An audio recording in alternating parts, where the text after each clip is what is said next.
Oh mon affaire. Il y a des journées de même.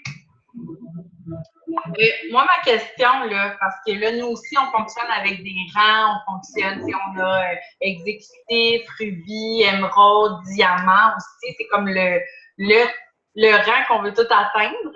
Ouais. Donc, moi, je veux savoir, toi, t'es rendu à quel rang dans ta compagnie, puis ça t'a pris combien de temps? De tout faire au complet? Ouais. OK. Dans le fond, où que je... Ben, ça dépend. En fait, comment je fonctionne, il y a eu le diamant. Ça fait bleu, diamant vert, diamant. Roxy, Oh, attends un peu. muter tout le monde parce qu'avec le bruit, j'entends plus ce que tu dis. Je m'excuse. OK. Là, vous m'entendez? J'avais le goût de faire une joke, faire comme si j'étais muette, mais en tout cas, bref, c'est pas drôle.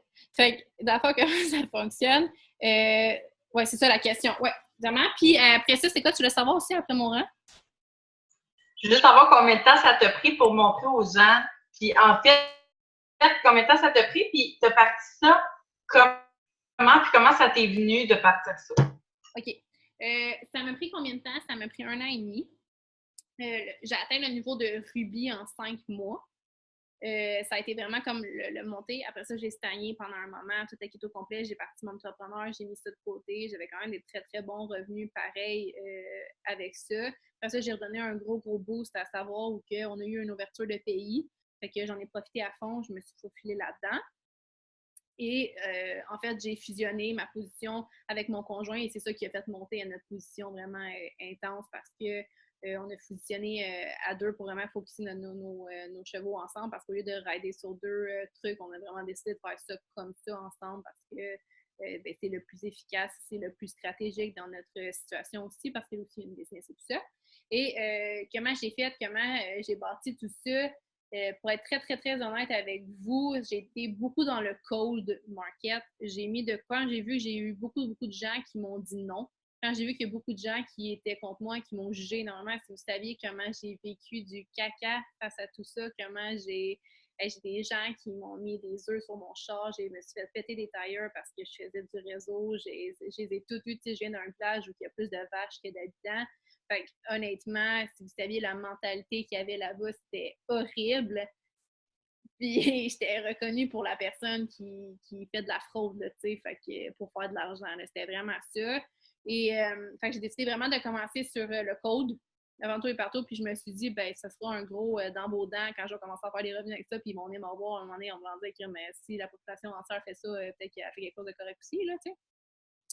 Fait que j'étais allée chercher le cold market. Qu'est-ce que j'ai fait pour aller chercher le cold market? Au début, j'ai fait comme n'importe quoi. J'étais dans des réseaux de contacts. J'ai pas des réseaux de contacts sur le net, là, mais je parle comme dans des groupes de discussion avec les femmes et vraiment de façon très, très arrière. Tu sais, j'étais vraiment pas, je t'ajoute, je vais te parler. Comme je l'ai dit, j'avais vraiment un système que j'avais mis en place pour avoir l'air comme super cool puis super friendly, tout ça. Dans ce sens, tout ce que je disais était stratégique et pensé et toute la kit au complet, c'était vraiment très comme ça. Puis j'allais chercher vraiment des gens que je connaissais, des gens inspirants. J'allais dans des groupes où que leaders, entrepreneurs, inspiration, whatever, ces affaires-là que je connaissais pas, mais j'ajoutais les gens que je trouvais très cool, mais je voulais vraiment pas qu'ils pensent que je les ajoutais juste pour ça. Fait que c'est pour ça que je laissais du temps avant d'aller les aborder, puis comme créer un cycle à travers tout ça. Et j'allais beaucoup, beaucoup voir des leaders de d'autres compagnies. Ce qui a fait ma position, c'est que j'étais allée chercher des leaders d'autres compagnies, des grandes personnes, et je regardais beaucoup, beaucoup les autres compagnies quand il y avait leur pic. Parce que on a tous ces 2 ans, un cycle. On vit tout le temps une vague, on a un moment down, on veut une vague, on veut un moment down. Et il y a toujours des gens qui sont prêts à changer, qui sont prêts à autre chose. Et des fois, il y a des meilleures compagnies qui sortent. Et des fois, souvent, les plans de compensation changent. Et c'est là que notre ruée d'or est. C'est quand les plans de compensation changent. Parce que souvent, les gens, ils se font couper leur salaire, ils se font couper tout, ils ont bâti des équipes de travail, finalement, ils font plus une sienne, tout le plan change. Donc, moi, j'ai regardé ça attentivement. Donc, j'ajoutais beaucoup, beaucoup de gens d'autres réseaux de contacts, des grands leaders. Tu sais, j'allais m'informer, j'étais un peu fouine, OK, ACN, c'est qui les grands leaders, ci, ça. Et quand j'attendais quelque chose, je tenais mes ennemis proches dans le sens que je leur parlais toutes. J'essayais de comprendre, tu sais, ah ouais, ça se passe bien avec ta business, puis il y a toujours un qui sort, là, ils viennent de changer le plan de compensation. Ding, ding, ding, les breeders qui sauvent. Il y a plein de gens qui vont quitter parce que justement, ils sont coupés leur salaire. Mais c'est des gens qui sont déjà formés, c'est des gens qui ont déjà le mindset d'entrepreneur, des gens qui n'étaient pas convaincus que c'était bon le réseau. Fait que ça a été un peu, je sais que c'est un peu par arrière, la porte ailleurs que j'ai passé, mais j'allais recruter des joueurs qui étaient compétents, qui étaient formés, déjà des leaders en place. On avait juste à réapprendre c'était quoi notre vraie culture, leur montrer c'était quoi nos produits à nous, où qu'on allait avec ça, c'était quoi notre véhicule. À partir de ce moment-là, les gens disaient oui ou non, et c'est comme ça que j'étais capable de positionner mes leaders à des endroits stratégiques. Et une fois que tu as un leader, ben lui, il bâtit son équipe de travail. Souvent, il change son réseau. Il y a déjà une équipe de 10, 20, 30, 50, 100 personnes. Il switch dans ton équipe. C'est sûr et certain que ça va être énormément. Mais au lieu d'aller recruter des joueurs en bas, j'allais aussi recruter des joueurs qui emmenaient des têtes, qui emmenaient des équipes de travail avec moi. Puis c'est pas mal ça aussi qui a fait que j'ai bâti à travers tout ça, là. Cool, merci. Fait que le cold market, c'est bon.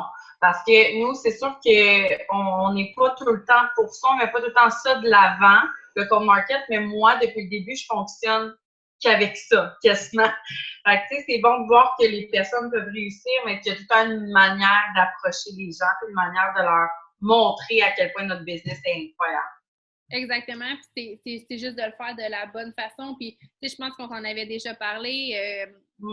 Personne ne sait que je faisais du réseau. Tu vas voir mon profil Facebook, c'est sûr et certain que tu ne sais même pas dans quelle compagnie je suis. Je te dis, va chercher au plus bas qui existe, là. Tu ne sauras même pas c'est quoi ma compagnie de réseau. Tu ne la trouveras pas. Parce que j'ai utilisé vraiment la méthode entrepreneur. Je suis un leader. Fait que quand j'approchais quelqu'un à fois que j'ai un projet, elle ne sait pas c'est quoi mon projet. Mais si sur ma page Facebook, j'ai tout le temps mes produits, elle sait c'est quoi mon projet. Elle a peut-être déjà une version négative ou une expérience négative d'un voisin qui a eu whatever. D'où pourquoi que je ne voulais pas le mettre sur mes profils. Fait qu'au début, je recrutais et je faisais juste dire que je suis en train de bâtir une équipe de travail. Donc, je mettais des photos de sharp de moi. Mais tu sais, pas sharp, genre too much, fake it till you make it. Mais tu sais, des belles photos. La personne est professionnelle, elle fait ses affaires. Des fois, j'étais sur stage ou whatever. Puis, je le mettais. Fait que j'utilisais beaucoup le cold market de la bonne façon et sans harceler, sans trop faire tout le monde. Je vais aller la question. Nous, c'est le cold messaging qu'on ne prend pas salut sur network, des choses comme ça. Ouais, exactement, tu sais, puis il n'y a rien qui gosse plus que ça, là, le call messaging, puis le copier-coller, puis ci, puis ça, puis, tu sais, moi, c'est une erreur que j'ai faite, là, au début, là, hey, si tu savais le nombre de messengers que j'ai envoyé à tout le monde déjà préfait, je suis comme, pauvre moi, man, c'est pas pour rien qu'on me lançait des œufs sur mon char, tu sais, genre, honnêtement, là, comme, ça faisait du sens un peu, dans le sens que, mais tu sais, c'est juste que je le faisais tellement pas pour les mauvaises raisons, moi, j'étais tellement excitée par mon projet, j'étais comme, aïe, faut que je te parle quelque chose, aïe, faut que je te parle quelque chose, puis là, j'étais comme, tant qu'à leur faire à tout le monde, moi, juste copier-coller à tout le monde, là, genre, je suis juste excitée, puis je vais le dire à tout le monde, tu sais. Ouais, c'est une erreur, mais tout se rattrape. Sauf que, non, je suis aussi contre le cold messaging, mais je crois qu'il vient des moments où, tu sais, en ce moment, tu sais, c'est pas pour me donner une tape dans l'eau ou whatever, mais je n'ai même plus à recruter que les gens viennent à moi à savoir, hey, c'est quoi que tu fais dans la vie, je veux faire comme toi. C'est quelle compagnie tu fais, je veux m'associer à toi. Fait que quand tu es capable de bâtir un leadership, quand tu es capable de bâtir un niveau d'expertise et un niveau d'inspiration sur les réseaux sociaux, les gens vont se poser la question, ils vont vouloir s'associer à des gens qui sont comme ça aussi. Fait que ça vient aussi que la médaille va se renverser dans le sens où il vient au moment que le prospecting est beaucoup plus facile et les gens sont beaucoup plus ouverts à s'asseoir avec toi si tu es une personne qui voit et qui admire tout ça. Tu sais, je me souviens, il y a une personne à un moment donné que j'avais approchée, que ça faisait un petit bout de temps que j'envoyais passer, j'ai écrit, puis elle m'a carrément dit « Hey, j'ai tellement hâte que tu viennes me parler, là, oui, je vais le faire, je sais pas ce que tu fais, mais j'ai le goût de le faire. » Puis là, je suis comme « Aïe, aïe, OK, tu sais, les gens, ils te regardent, ils voient ce que tu fais, puis des fois, il y en a qui sont juste gênés, ils viennent pas te parler, mais j'en ai des filles qui sont comme « Ah, j'avais hâte que tu viennes me parler, je suis tellement heureuse que tu viennes me parler, tu sais, tu m'inspires tellement. » Pourtant, la personne, j'ai aucune idée c'est qui. J'ai sûrement ajouté un moment donné dans ma vie sur les réseaux sociaux, puis j'ai oublié de faire mon suivi, ça a l'air, tu sais. Mais ça reste que les gens te regardent beaucoup, puis ils voient ce que tu vois, puis ils voient ce que tu publies. Fait que c'est important aussi de toujours prendre ça en considération et quand tu fais bien les choses, ben, ça devient beaucoup plus facile. T'sais. Super, merci. Plaisir. Mes plus grandes influences ou mes plus grandes inspirations?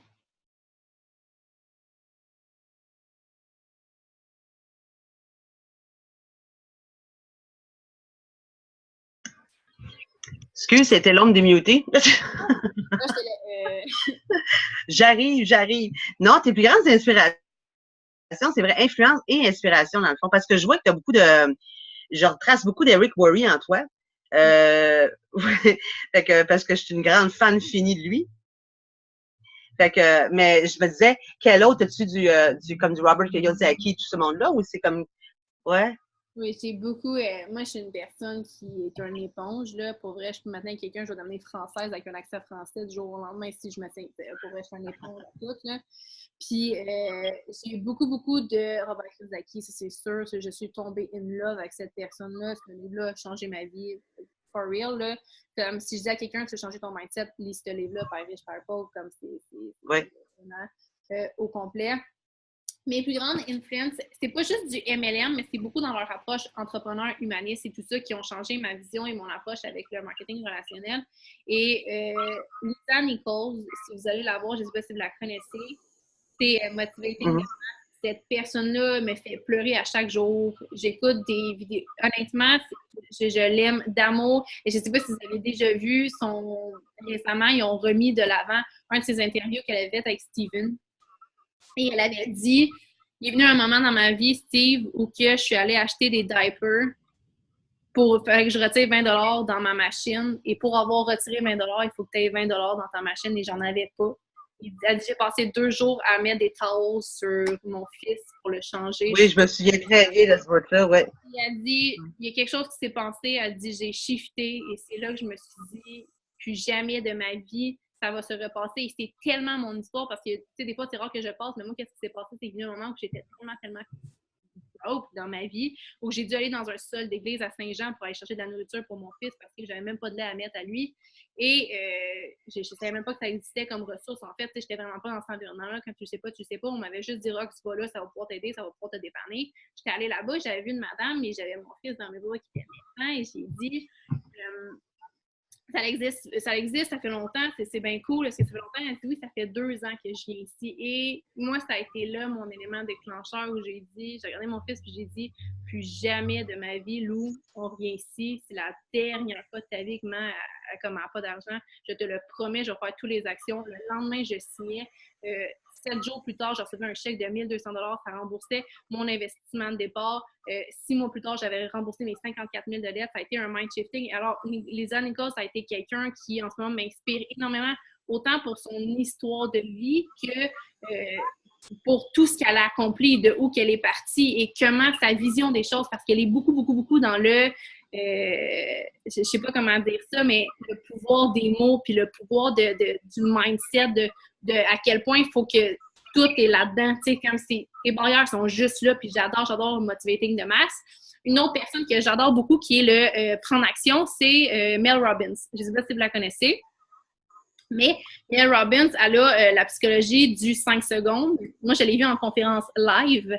On l'a payée et cette femme-là est incroyable. C'est beaucoup tu sais comment faire, mais tu sais qu'est-ce que tu dois faire. Tout le monde sait, on le sait tout qu'il faut lire, on le sait tout qu'il faut faire ça. On est tous conscients des actions qu'il faudrait faire, mais comment le faire? Fait qu'elle, mon Dieu, j'ai eu un truc en même temps, mais comment le faire? Et elle est beaucoup, beaucoup dans le comment faire, comment prendre action, comment ci, comment ça. Donc, c'est une des grandes personnes que je suis qui me motive beaucoup, beaucoup, beaucoup. Et quand que je fais des audios et des trucs comme ça, j'ai beaucoup de Eric Thomas que j'écoute. Si vous n'aimez pas vous faire crier après, écoutez-les pas, là, il crie énormément, là, mais c'est quelqu'un que j'aime vraiment. Pour qu'est-ce qui est ça. Et sinon, qu'est-ce qui est des émotions et de ma lecture que j'aime beaucoup, beaucoup, beaucoup. Allez, c'est Brené Brown, qui est beaucoup les émotions, les sentiments, qui est tout ce qui est prendre contact, prendre conscience de pourquoi on interagit comme ça, pourquoi on dit telle chose, pourquoi ça nous fait sentir ça. Et après ça, de comment démystifier tout ça, parce que des fois, c'est un peu cucu, c'est un peu tout. Mais moi, ça m'a beaucoup, beaucoup aidé, autant dans ma relation de couple, autant dans mes relations avec les individus, qu'avec mes représentants, qu'avec les leaders, avec tout le monde et tout ça au complet. Et c'est pas mal ça, je pense, pour tout ce qui est des inspirations puis des influenceurs qui m'aident beaucoup, beaucoup. Comme vous voyez, c'est beaucoup US, là. C'est beaucoup, beaucoup des gens du USA. Puis au Québec, j'ai pas tant de gens vraiment... J'ai beaucoup de gens que je respecte énormément, là. Tu sais, des gens que je suis comme « wow, ok, that's it ». Mais des gens qui vont influencer ma vie, c'est beaucoup des gens US que j'admire énormément pour ça, là, en fait. Ah, ben, gros merci. C'était qui la première que j'ai dit? Je pense que c'est Lisa Nichols. Cette femme-là est incroyable, c'est fou. Oui, c'était ta première. C'était Lisa Nichols? Ouais. Allez sur son site, puis allez écouter son entrevue qu'elle a faite dans Google Talks ou je sais pas quoi. C'est fou. Merci. Plaisir.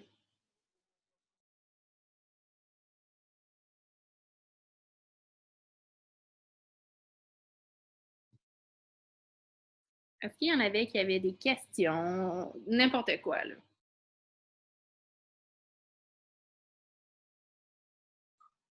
On dirait qu'il n'y a plus de questions. Geneviève, tu avais fait le tour? Mais non, mais j'attendais. Y en a-tu d'autres qui ont des questions? Parce que là, moi, il faut que je me gère. Là. Y en a-tu d'autres qui ont des questions? Ben, moi, j'en ai une. Ben, vas-y donc. Excusez, j'ai coupé ma caméra, là, j'ai mon mini.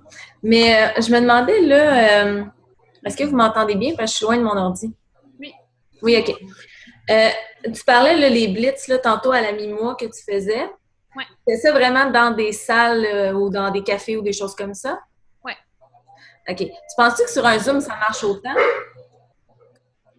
Ou non? C'est vraiment face à face, genre?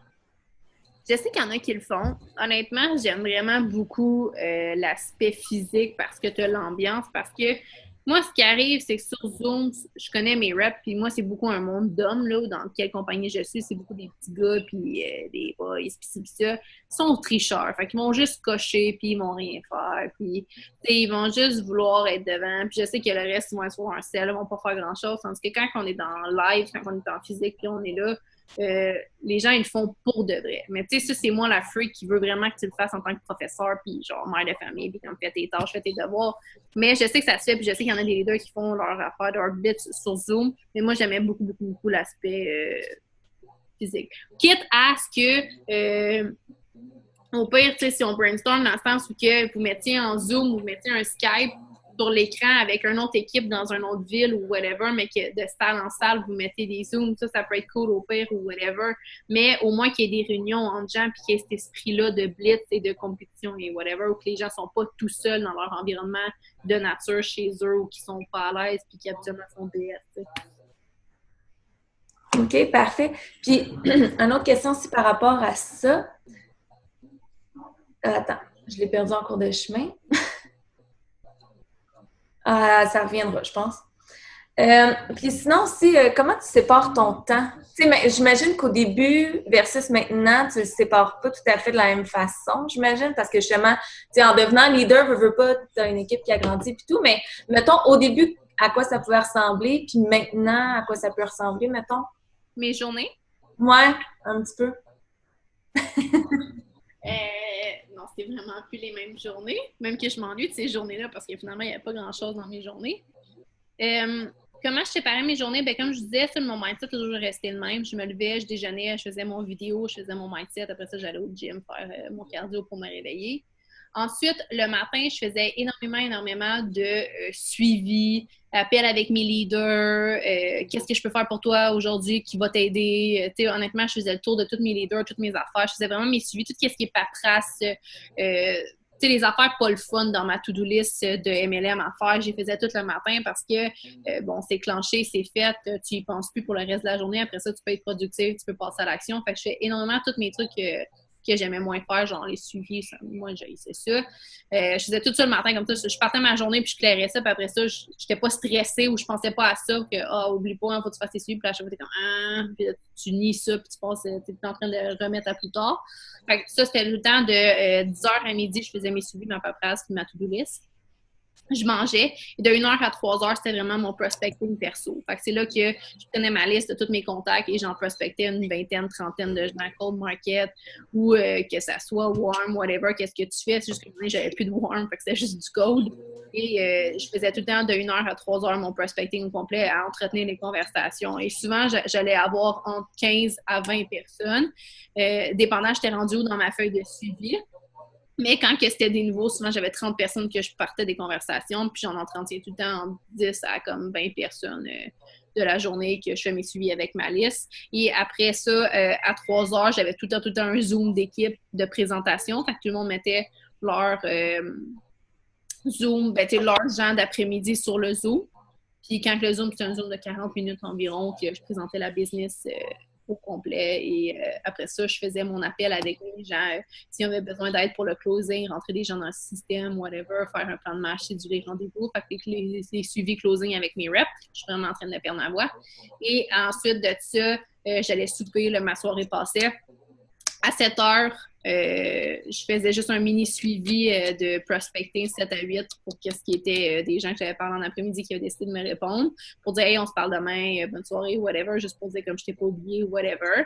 Et à 8 heures, j'avais un autre Zoom d'équipe pour les gens de soir où on présentait la business et je faisais mon closing, mon suivi avec ces gens-là. Et quand j'avais des présentations de salle le lundi et le mercredi, qui est à Montréal ou à Laval, ben j'allais là-bas au lieu de faire mes Zooms.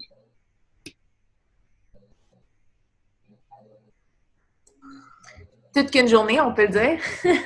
Ouais, je faisais énormément. Et les gens qui le font temps partiel, ils faisaient juste enlever la partie de journée ou que le Zoom d'après-midi, ils ne faisaient pas. Puis les autres, ils faisaient leur prospecting puis leur suivi à partir de 5h30. Puis ils faisaient avant nos Zooms. Puis ils refaisaient une autre partie de prospecting, les autres après notre Zoom, pour le Zoom du lendemain. OK, c'est bon, merci beaucoup. Puis je me suis rappelé de ma question de mon histoire de blitz. C'est qu'en salle, ça fait pas comme un genre de cacophonie, genre, que tout le monde en train de parler ou tout le monde en train d'attendre. Non? Je sais pas. Je demande. Non, puis ça crée une urgence dans le téléphone, ça crée une ambiance, les gens sont excités, les gens mettent leurs écouteurs. Les gens sont quand même respectueux. Les gens, ils se promènent, sont debout, vous allez voir, ils sortent un peu de la salle. Il y en a qui vont dehors, ils reviennent. Il y a du monde qui vont prendre leur environnement qu'il faut pour ça. Mais ça a quand même un bel esprit d'équipe. Puis les gens ne crient pas tant que ça. Tout le monde fait ses affaires, ses petits trucs. On fait nos trucs, nos affaires qui datent ce que vous avez besoin d'aide. Mais on fait des spots de travail. Puis c'est quand même très cool. OK. Hey, merci beaucoup, Roxy. Ça fait plaisir.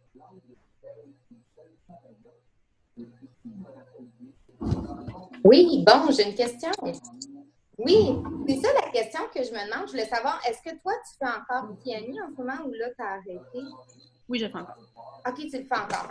Bien, c'est ça, là, c'est ça, nous, on se demande, dans le fond, tu le fais encore, mais c'est comme caché, tu t'en parles nulle part. C'est ça comment tu fais pour que ça fonctionne? Parce que moi, je vais t'avouer, puis ça, je l'avais toujours dit à mon équipe, tout ça, je n'étais pas à l'aise. Moi, je n'étais pas à l'aise. Puis, tu sais, encore là, aujourd'hui, là, je suis bien à l'aise, là. Tu sais, comment tu fais, toi, pour réussir si tu n'en parles pas du tout, si tu fais que tu es rendu à un système assez haut, puis tu mises sur ta propre personne? Oui, beaucoup. Je suis quand même dans un système où, en ce moment, je pourrais me permettre de ne plus jamais être là, puis comme ça fonctionne. Mais c'est sûr que j'entretiens, je fais le leadership, je suis là pour mes reps, et je suis beaucoup plus dans un rôle de leadership que dans un rôle de sur le terrain à prospecter, pour être très, très honnête avec vous. C'est sûr et certain que je ne crache pas sur ce revenu-là et toute la quête au complet. C'est quelque chose que j'ai bâti tout mon début au complet. Mais en ce moment, c'est plus être présente en tant que leader, donner des formations, donner du leadership, être sur le stage, toute la kit au complet.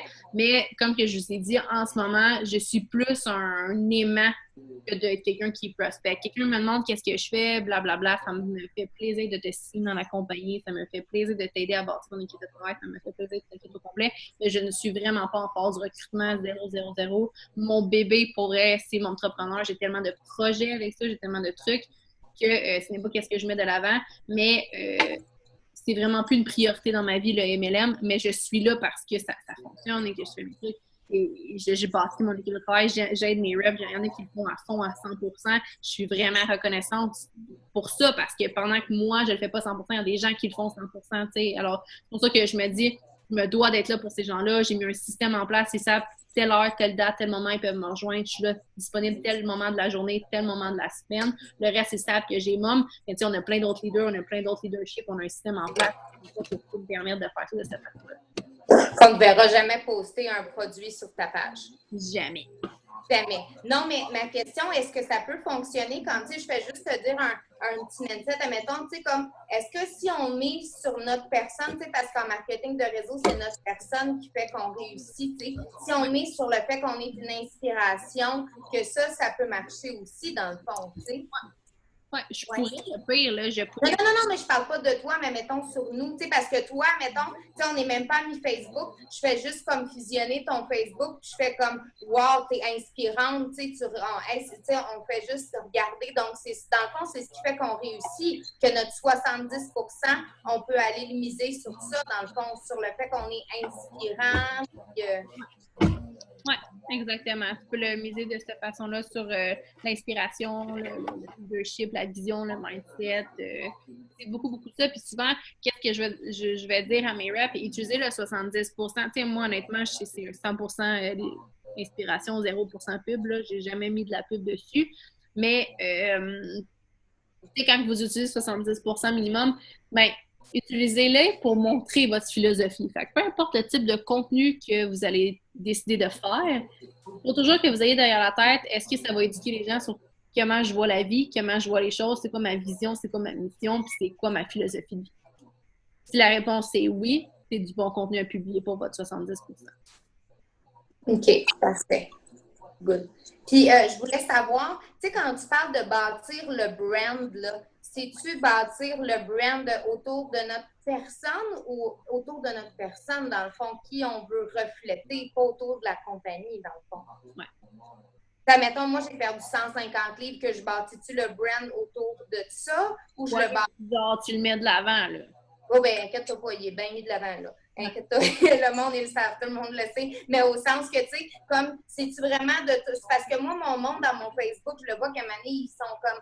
Tu sais, moi, avant, je faisais pas ça, que je suis mieux, je vais dire, de bâtir tout le brand autour de ça ou de... C'est juste ça que... Au pire, je t'écrirai, là, si j'ai quelque chose, là. Ouais. Non, c'est autour de toi, ta mission, ta vision des choses. Pas autour de It Works, leur brand, il est fait. Oui. Tu veux bâtir ton brand à toi en tant que représentante. OK. Parfait. Ben, puis ma dernière question, c'est toi, ta gestion des réseaux sociaux, est-ce que tu te mets des heures? Parce que, tu sais, nous autres, nos clients, là, on leur répond jour, nuit, tout le temps. Tu te mets-tu des heures, toi? Ouais. Tu as un service à la clientèle, tu te mets des heures. C'est une business. De toute façon, vous allez vous rendre folle, sinon. Vous allez être épuisé. Vraiment. Tu as l'impression de tout le temps faire It Works quand finalement, tu fais rien vraiment d'important, puis tu fais juste répondre à des messages. Puis la plupart du temps, c'est pas tant productif parce qu'il y en a que c'est des fuck all, puis ils veulent rien savoir. Puis honnêtement, mets-toi des heures, fixe-toi des moments, fixe-toi du temps pour ça. C'est d'être professionnel. Puis oui, des fois, t'es plus... Mais honnêtement, si tu te fixes à ça, tu vas être beaucoup plus saine là-dedans. C'est de telle heure à telle heure que tu réponds à tes messages. Puis si ça te stresse trop, que ce soit une fois semaine, mets-les de telle heure le matin, de telle heure le soir. Mais après ça, tu ne touches pas à ton Facebook, tu ne touches pas à tes amis, oui. Mais je veux dire, il faut que tu mettes un moment off au prospecting puis au suivi puis tout ça, puis c'est comme check, je suis disponible de telle heure à telle heure, réponds-moi. Et c'est juste d'être professionnel comme ça. Les gens sont respectueux envers ça, ils le savent très bien. C'est des heures de business, c'est des heures d'ouverture. Fait que, ouais, mets-toi du temps parce que sinon tu vas virer folle. Parfait, merci beaucoup. Merci à toi. Bonjour. C'est bon si jamais 4 heures par jour pour commencer. Je ne sais pas si ça fait longtemps que la personne a marqué ça, puis je suis très en retard sur la question. Mais oui, honnêtement, c'est énorme 4 heures par jour pour commencer. Là. C'est énorme. Là. Tu peux faire. Si tu es productif, tu fais bien tes affaires, c'est beaucoup de temps investi.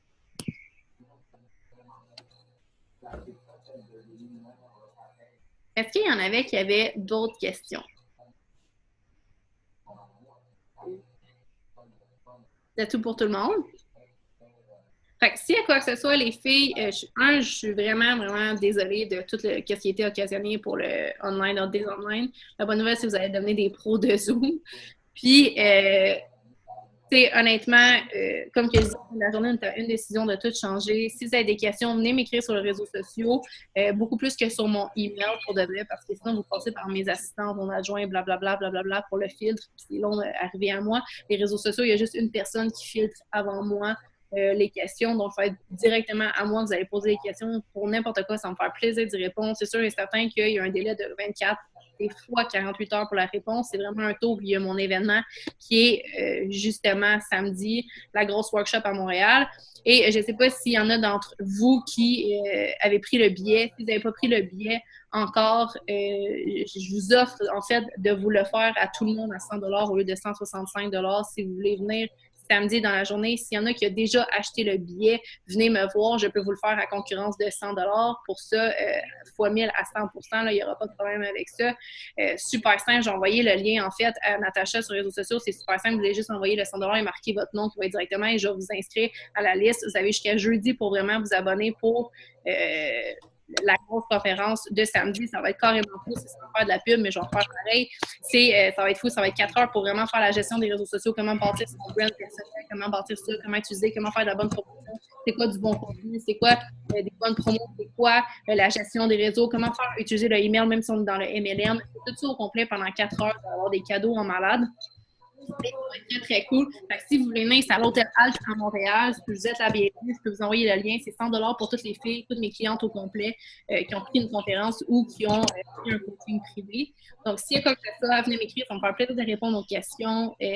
Continuez, vous êtes sur la bonne voie. Vous êtes dans un momentum incroyable avec votre compagnie. Vous êtes dans les avec tout ce qui se passe, vous êtes partout sur mon Facebook, les filles, genre, ça veut dire que vous faites bien votre job, ça se passe, ça se multiplie en malade, votre truc. Fait que, pour vrai, faites juste continuer. Je sais que c'est pas tout le temps facile, je sais qu'on est souvent le goût de tout lâcher, ça paraît souvent plus facile pour d'autres que quelques-uns, mais si vous faites juste continuer, à un moment donné, universe has your back, vous allez propulser, il y a quelque chose qui va se déclencher en vous, puis c'est ça que les résultats vont arriver tout de suite. Fait que je vous souhaite de passer une belle soirée, il est déjà 9h30, allez faire vos suivis, allez faire votre prospecting, et je vous laisse là-dessus les filles, je vous aime, bye bye!